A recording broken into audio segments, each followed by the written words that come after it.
আজকের কবিতা কবিতা তোমারই জন্য, কবি শ্যামল।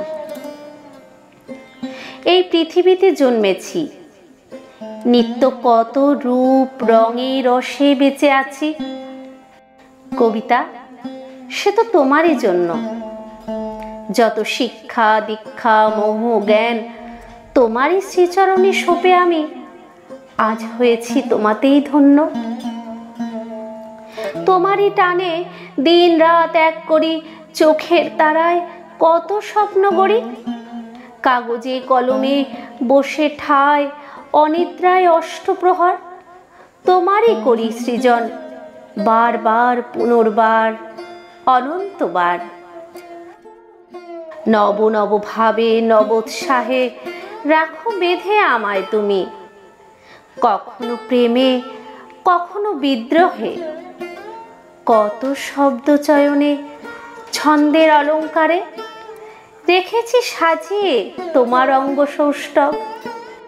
আমার নিত্য কলমের সৌন্দর্য সম্ভারে, নিত্য কবির কলমে জন্ম যে তোমার, কখনো রূপের আলোয় আঁখি খোলো, জ্যোৎস্না ভরা পূর্ণিমা ঢলঢলে যৌবনে, কখনো বা খুশির ছোঁয়ায় পাখনা মেলো, বসন্ত বর্ণিল চৈতি উজানে কোকিল কুহুতানে।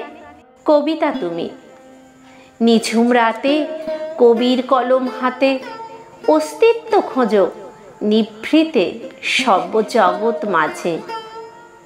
পশু পাখি পতঙ্গম সকলের শনে, জলে স্থলে অন্তরিক্ষে অথবা দুগ্ধ পানরত শিশুর মাতৃস্তনে, সুখে দুঃখে হাসি কান্নায় ঔৎসুক্য নয়নে চেয়ে থাকো তুমি বিশ্ব নিখিলের পানে।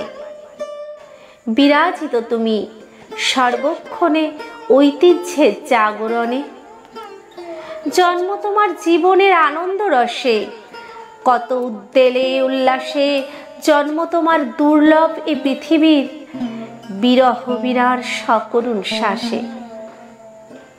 ধন্যবাদ। কণ্ঠে আমি বনানী। আজকের কবিতা কবিতা তোমারই জন্যে, কবি শ্যামল। এই কবিতাটি কবিতা দিবসে পাঠ করবার চেষ্টা করলাম। কেমন হয়েছে আমার প্রচেষ্টা আশা করব আপনারা কমেন্টের মাধ্যমে জানাবেন। আরও নিত্য নতুন কন্টেন্ট পাওয়ার জন্য আমার চ্যানেলটি সাবস্ক্রাইব করতে ভুলবেন না। আর যদি অনেক ভালো লাগে তাহলে আর কি ধরনের কন্টেন্ট আপনারা দেখতে চান সেটা কমেন্ট করে জানাতে পারেন। আজকের মতো এটুকুই, আবারও হাজির হব নতুন কন্টেন্ট নিয়ে। সবাই ভালো থাকবেন, সুস্থ থাকবেন। ধন্যবাদ।